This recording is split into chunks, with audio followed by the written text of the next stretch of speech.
Hey guys, Georgia, who is ready?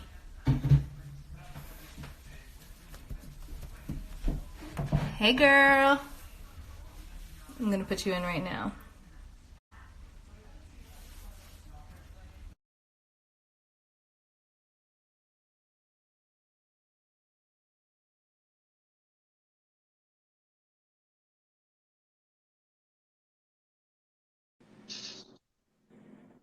Hello. I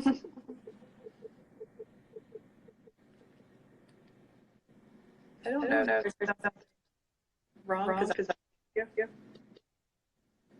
The beer reason? Now I Let's can hear clean you. it now. Can you hear me now? Yep. Okay, we're ready. Okay, so AirPods and Instagram Live. Good to know. So before we get started, we did have to go ahead and announce the winner from New York. Oh yeah. And I'm getting the results delivered to me. Okay. So, maybe before we announce the winner, do you want to introduce yourself and say hi to everybody while we wait for people to join? Sure. Hi everyone. I see some names I recognize joining in. I'm Katie. I run the Instagram Drinking Outside the Box. I from kind of Metro Atlanta, now live in Atlanta, have for about 7 or 8 years, and yeah, I really got into craft beer. The answer to that is, to my mom, is I really got into craft beer when I turned 21, but really got into craft beer when I was like 19. And have I feel like that's like everybody's story. yeah. The answer to your parents is not 15 years old. It's 21. I at least waited until I was in college, but Oh, you're better than me then. All right, so I'm going to just announce the winner really quick. I don't know that I saw, hey, beer lover. I don't know that I saw the person join in, but the winner is, dun, dun, dun, dun, Good Beer Only from Massachusetts. So if you're watching, please DM me and I will get your stuff shipped to you. So the winning prizes was a 4-pack from Mustache and 1 bottle of Other Half.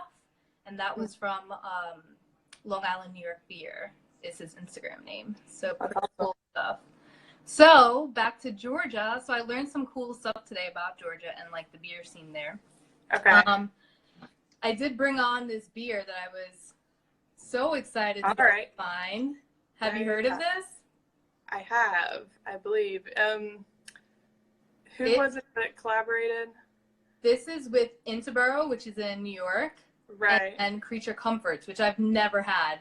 That's what I was, in my brain, I was thinking it was Creature Comforts, but didn't want to say that and be like, oh wait, never mind. Yeah, no, Creature's great. Love the stuff they do. So, and Interboro, I was up there in December, and everything I had from them was, I almost wore my Interboro beanie just for you since you're in New York. But yeah, everything I've had from them is great too. So it's probably when I was like looking up like top breweries in Georgia and stuff, I learned something really interesting. So I didn't know that, I think it's like 2 years ago, I think they were saying in 2017 that they passed this law that at that point, then you were able to buy beer at a brewery. And like, that is just mind blowing. Like if I went there at that time and went to a brewery and was like, can I have beer? And they were like, no, you can't. I'd probably be really pissed. So you could have gotten beer at a brewery had you gone. However, how they did it, you couldn't buy bottles or cans, and you couldn't buy it by the glass. Right. So what they did was you could buy a souvenir glass that came with samples. And so you would buy like a $12 pint glass, and then they would give you like 5 or 6 tickets, and each ticket was like a 4-ounce. Okay, so it'd be sample. Like a taster, right? And they were saying something like you had to buy a tour ticket in order to was. And Right? so um, a lot of people complain, mostly from people who weren't really in the beer scene, complain when the law was passed because you could go and drink for cheap, like $12 for a pint glass, and then they really weren't strict on sample sizes. And so you could go in and try 6 or 7 different things for $12. Like it's like Mm-hmm.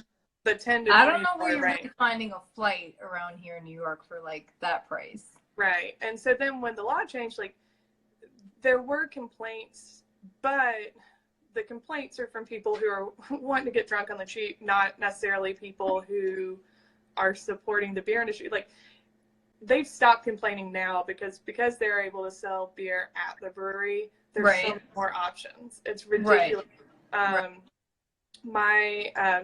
My best friend from high school, we're about to get like 6 degrees, but her husband's brother-in-law, he's like a House of Representatives guy who worked with that bill a bunch when it was going through. But according to them, the applications for breweries in Georgia went from like 0 to like 40. a million. Yeah, they were like within Yeah, the because first the week, opportunity like to make that 400. money there. Yeah. Yeah, it's crazy. So it's really exciting to watch it kind of explode. Yeah, I was like mind blown when I was like, oh, I definitely got to look that up. It's almost like well, I know we're in Georgia, but the laws in Utah that I learned about not that long ago. They're stricter than us for sure. Yeah, I know. I was like, if I ever had gone to Utah and went there, Yeah. I'd be even more upset. Yeah. The next one I'm cheering for, well, the next one is about to go through is, I don't think you'll have this issue in New York, but restaurants, grocery stores, liquor stores can't sell alcohol on Sundays before 12:30. I did read something about that. So revolutionary, they are moving that up an hour. It will be, well, maybe an hour and a half, I think 11. They're moving it up to 11. So how does that work then? So like, here in New York in the last episode, we were talking about, beer lines and like when a brewery releases something brand new and people are going crazy for it, people are waiting literally in line for hours. Right. The laws there, like how does that work? Like for some of the, top better breweries there. It worked similarly. Even before the law changed, Creature Comforts in particular, I've been to some of their bottle releases, and they were able to do bottle releases. They just had to, again, say you were buying tickets to a tour, and then extra bottles were souvenirs. Okay, yeah, because what I had read was like, I think you were only allowed to buy like up to 72 ounces and then take it out, and then like now you're allowed to buy over a case's worth at a time. You were only allowed to buy up to a certain amount in the store for a while, and that may have extended to bottles as well. But I mean, most of the releases I've been to, regardless of state, they have had bottle limits, of course. So I didn't see a huge difference in that, but it was like, yeah, it's a tour with souvenirs, and so you can either buy the 2-bottle tour or the 1-bottle tour. Got it. It's kind of like I went to where were we? We were in Portland, Maine, and marijuana is like legal there. And so they will like deliver this to you, right? For a fee. Okay. Yeah. So like you're not paying you're not paying for the product, you're paying for the delivery. Oh, well that's what some of my friends that are in DC were saying. Like in DC, weed is decriminalized, but it's still illegal to sell it. Right. So there's places that sell like life advice, but as a souvenir along with it, they're allowed to. This is all you get. Yeah, you're getting a nice gift with it. Yeah. I was like, that's ridiculous. That's so funny. So, what beer are you drinking tonight? What do you have? Because I didn't see you pour anything. I don't see a glass. I loaded up the can. I did not pour on camera because I am clumsy. Okay. We don't want you making a mess. Always. I went Georgia, since we're talking Georgia beers. Wild Leap, they're out of LaGrange, which is, oh gosh, this is going to be I mean, I get hate mail from LaGrange people. I want to say it's like an hour and a half outside of Atlanta. Okay. It's not like a small town, but it's not huge. Wild Leap is doing great stuff. They've been coming out with a bunch of IPAs that are pretty solid. This is, I guess, their latest series, Alpha Abstraction. This is volume number 5. Okay, so what's the ABV on that? Let's see, 8%. Ooh, on a Wednesday. Yeah. Oh, this is like baby stuff. I am notorious for drinking, like, the higher the ABV, the more I like. The better. So, yeah, I'm like... If it looks like motor oil. Yeah, then I like it. Like, the thicker it is, the sweeter it is. Huge fan. If it's thick and chewy. Yeah. With like 14% alcohol, take it. Yeah. That's the other crazy Georgia law, is that our ABV can't be above 14% brewing or selling. So if there are breweries that distro in Georgia that have beers over 14%, they can't have beer. Wow. Which is lame. I don't know how I feel about that. I don't like it. I feel like I like New York. Yeah, it just doesn't make sense to me. If you can sell liquor and wine and things like that that have an ABV that's higher, you clearly don't have a problem with the alcohol percentage being high. Right. If you're okay with those, but it doesn't extend to beer, doesn't make sense. So if someone's coming to Georgia, right, uh-huh. and they're like, where are the must-stops? Like, where do I need to go? I personally have not been there for beer. I've been there a long time ago, like before, I got into craft beer. So, like, what would be those top places, or do they even exist? Because, like, here in New York, we have so many gypsy brewers where, like, you can't go anywhere. Like, you need to just find the can. You need to know somebody to stand in line, and then to trade. I want to give a shout out to Trades Only Bro, because I feel like the scene is growing so big and like creating all these special niches for everybody. It's just so cool to just watch how crazy it's growing. For sure. And yeah, especially with the law passing, it's like exploding. I can't ever keep up with it. As far as like, we do have some like home brewers that are like, or gypsy brewers or whatever, they do collabs. We do have some of that here.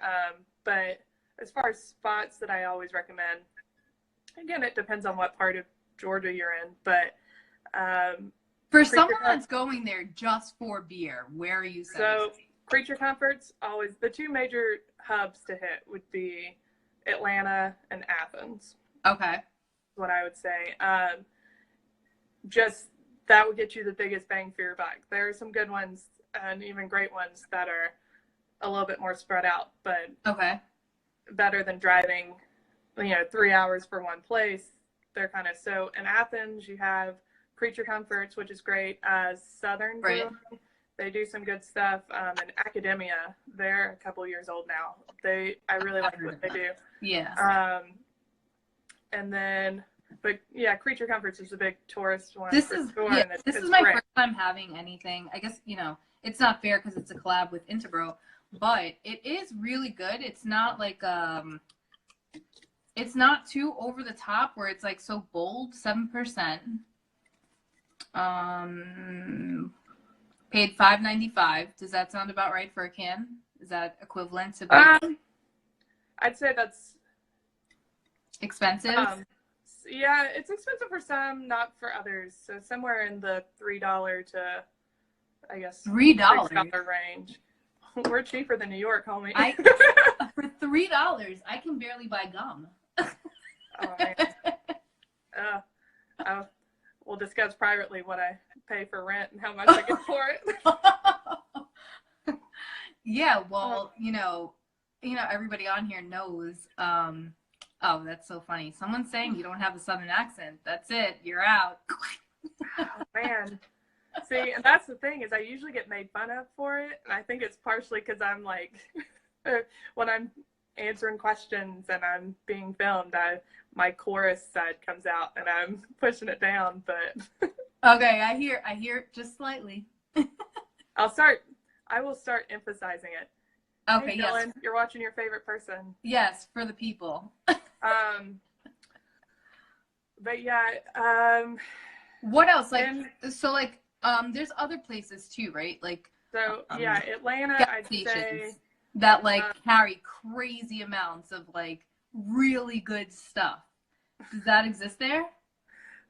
so my coworkers and my old roommate are commenting on the accent, but Oh, the they're your people. my people, they're loyal. But great spots. Let's see, Atlanta, Orpheus is fantastic, especially because I love, like I said, the high ABV stuff. I just love it. They do barrel aged stuff largely. Okay. So stouts, sours, things like that, and their IPAs are usually pretty good too. Like, I genuinely like everything they do, and they're good people. I work with a nonprofit on Sundays, and the head brewer is one of our main volunteers. He comes in every Sunday that he's in town, so I'll always support. That's awesome. I like. There's 3 taverns. I like their stuff. As far as brew pubs, I really like Wrecking Bar. I will always be loyal to them. Love the staff. Their beers are good. Their food's great. It's just a cool atmosphere. It's like it's in the real like hipster area of town, but it's like a big antebellum mansion with a brew pub in the basement.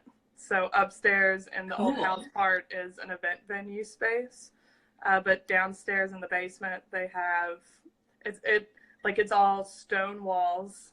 It looks kind of like a dungeon down there, but great brew pub, good vibe. So some people are asking favorite style of beer. For me, favorite style of beer, I really got into like the juicy IPAs, you know, that haze craze. Mm-hmm. And that quickly faded out, and then went to You are a Yankee. That's y'all's thing. right? I don't know if I should be offended by that. No, I mean, they're good. Y'all are known for them. And then I quickly fell in love with sours. Like, okay. Love the sours. Yeah. Love. What about, I know you said you're loving the heavy stouts, barrel aged. Yeah. I feel like those are a little more expensive, no? Like, how much are you spending on beer every week? Oh. Answer that. I'm really... Well, I really don't shop weekly, and I'm really bad about... I drink more socially, so if I'm out, then I spend money on it. Okay. Probably for beer at home, spend like $100 to $200 a month. Okay. Depending, and then that's you're getting a lot for that, right? Yeah, I mean, just averaging like $3 to $5. Yeah, it's just I go in and I grab whatever I haven't tried before, and I mean stuff I like too, but I like, I guess, ticking things off. I like being able to say like I tried this and I like this, and Dr. Brew Dude is accusing you of drinking their beers. It's true, I do it. My contribution is my great company and awesome humor. Well, if you'd love to come to New York, I'd love to hang out. And just so everybody knows, we haven't met.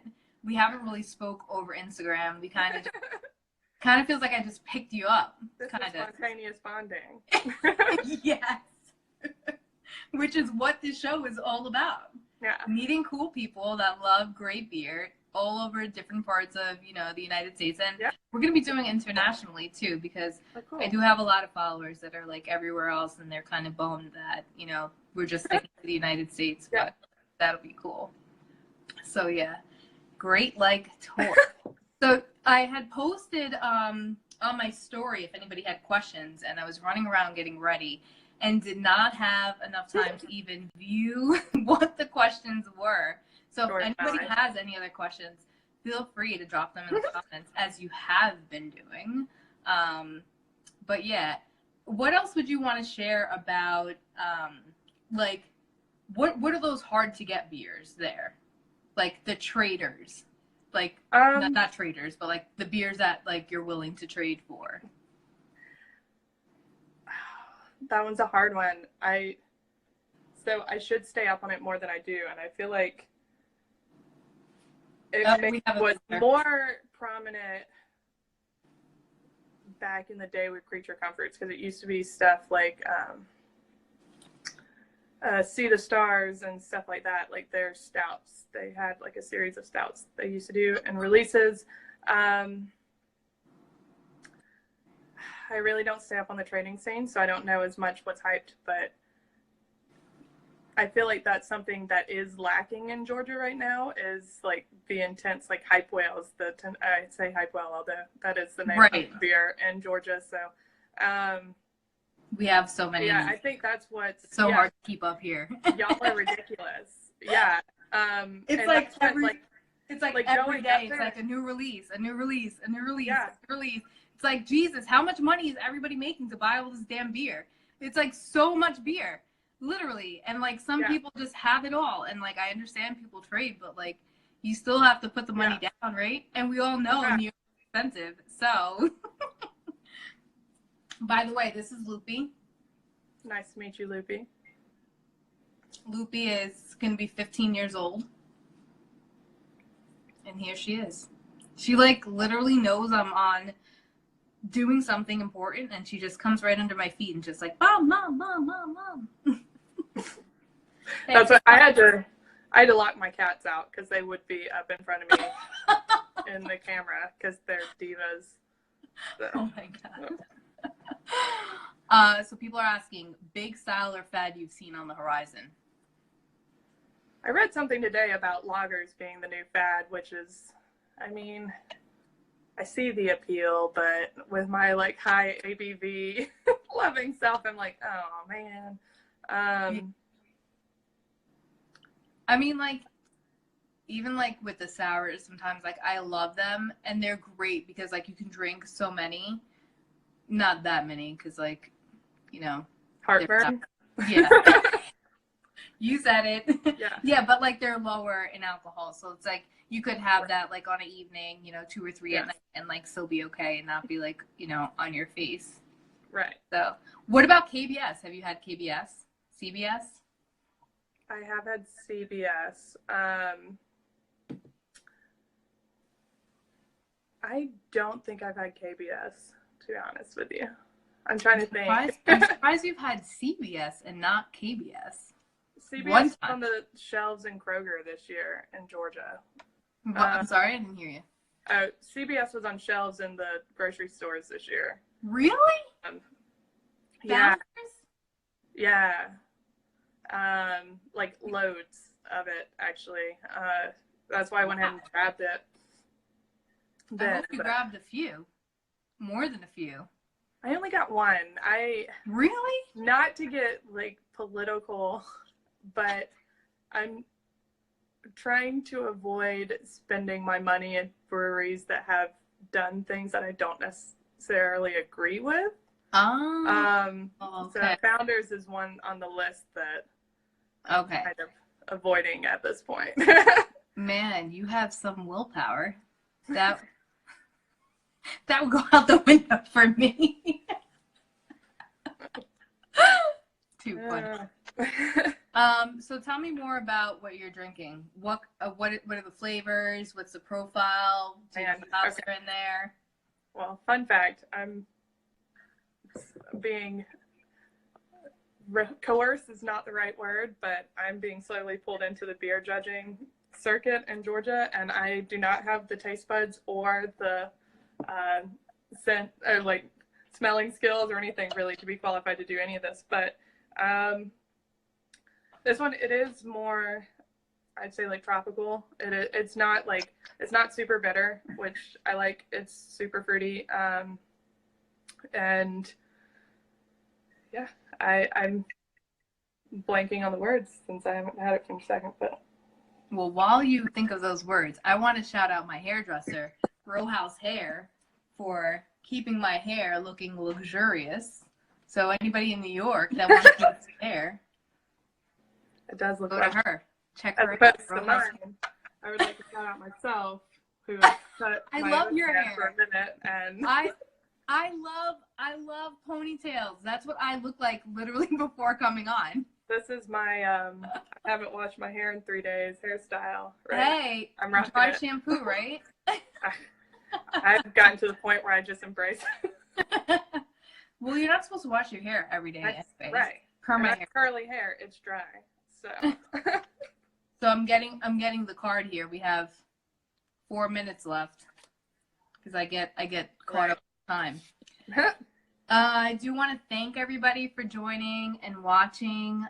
One last question I did have for you is, you know, when I stumbled upon your profile, I saw what a strong following you have. And, you know, you post a lot, you have a lot of beers, you're very engaged with your audience and all that. What was the purpose of you creating the Instagram account, and how did it grow that big? And what would you say to people that are inspiring to have an account like yours?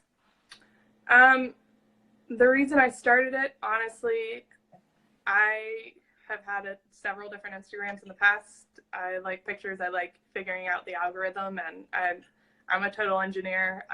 It's just that, yeah, Dylan saying free beer.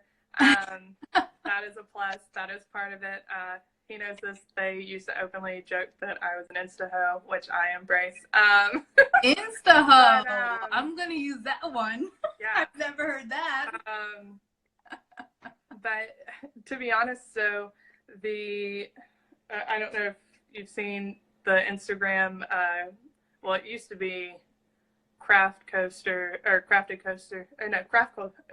I think it's Beauty and the Brews or Beauty and the Beers now. She changed her name, Shammy. She actually lives in Queens too, so y'all are local to each other. Okay, you'll have to give me her info.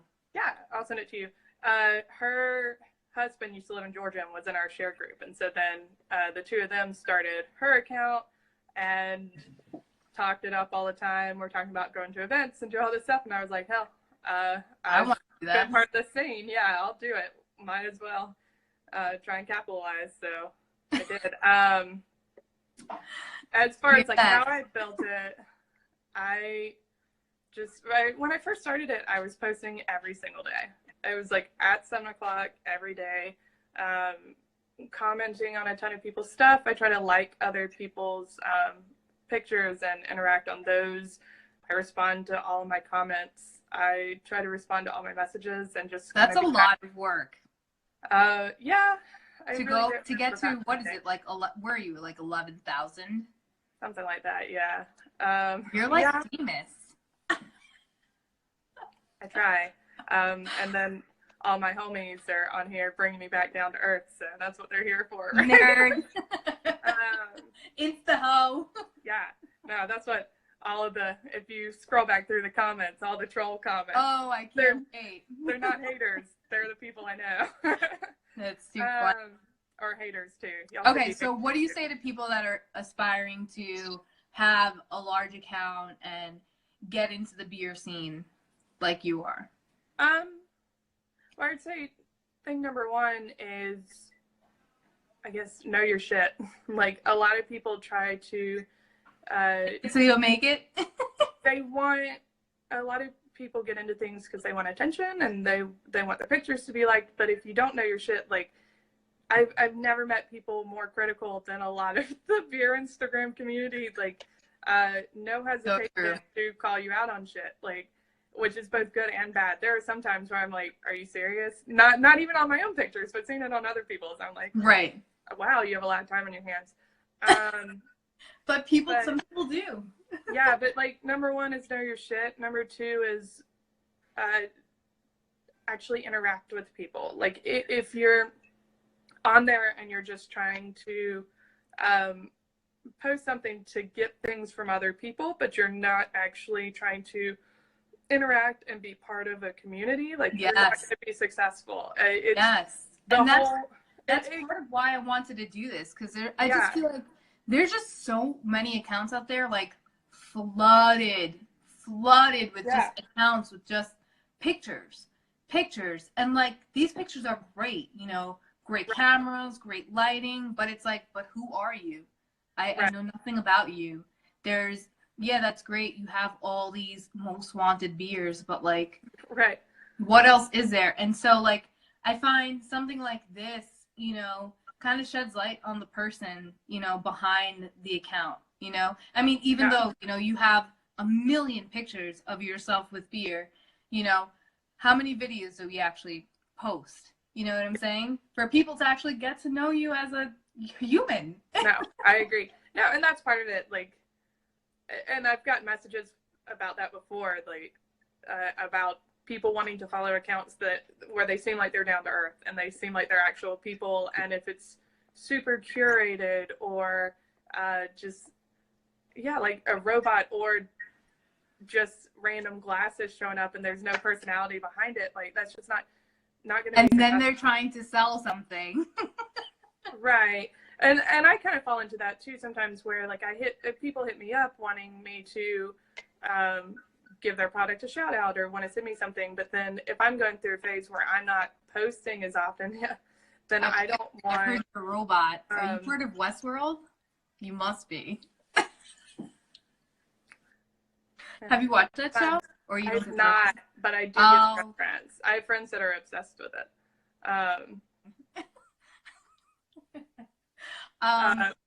I just got a message. Our time is up, but okay. It was great talking to you. Yeah, you. I know that you also wanted to do a giveaway. Oh yeah, I will send you what that is. It's one that's been. I know which one that I'm going to send you a picture of.